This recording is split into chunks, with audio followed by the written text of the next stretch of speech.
Ольга Валерьевна, здравствуйте. О текущей эпидемиологической ситуации в нашей республике. Добрый день, уважаемые жители Республики Саха-Якутия.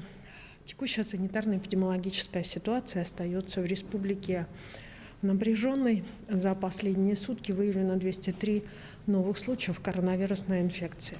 В городе Якутске зарегистрировано 118 случаев. Необходимо обратить внимание, что практически в каждом из районов республики зарегистрировано определенное количество случаев, от 8 до 1 случая по районам республики. Единичные случаи заболеваний, которые зарегистрированы в наших районах, есть и те относительно тех населенных пунктов, где коронавирус появился впервые. Поэтому в этих населенных пунктах особенно сегодня должны соблюдаться в полном объеме все санитарно-эпидемиологические требования и правила, которые необходимы для того, чтобы предотвратить распространение инфекции в целом в самом населенном пункте. За последние сутки зарегистрировано 3 летальных исхода у нас в республике. Умершие граждане также непосредственно у нас умерли у нас граждане не только в городе Якутске, но и в Жиганском Улусе.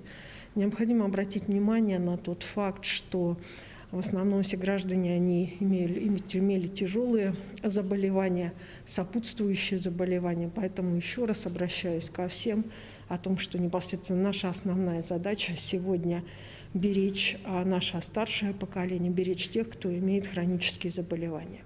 С этой недели в ряде школ республики начинается обучение после окончания каникул.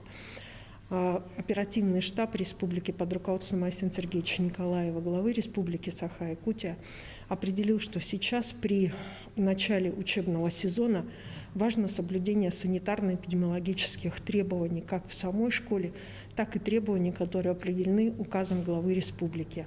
А именно соблюдение масочного режима, соблюдение социальной дистанции и непосредственно привлечение к работе очно в школах лишь только педагогов, которые не входят в группу риска.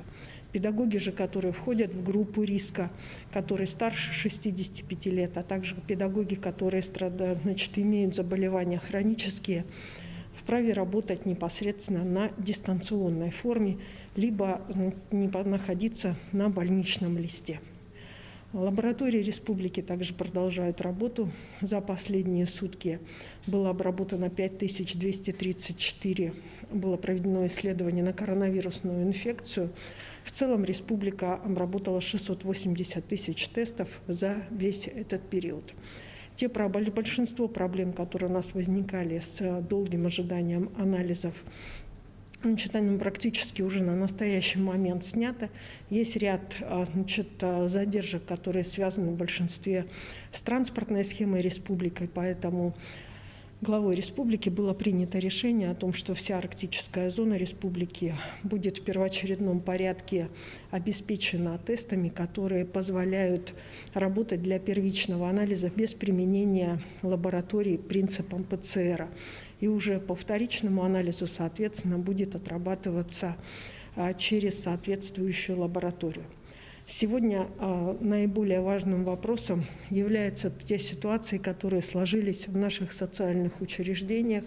А сегодня есть 2 нештатные ситуации, как в Нюрбинском доме-интернате престарелых, так и в Алекминском психоневрологическом интернате. Ситуация в обоих интернатах взята, безусловно, под контроль. К сожалению, в Нюрбинском интернате у нас непосредственно заболела, в том числе и большая группа сотрудников интерната. Безусловно, как и проживающим, так и мы всем желаем скорейшего выздоровления. Ну и, соответственно, принятие всех мер для того, чтобы люди быстрее выздоровели. Ну и, конечно же, всем здоровья.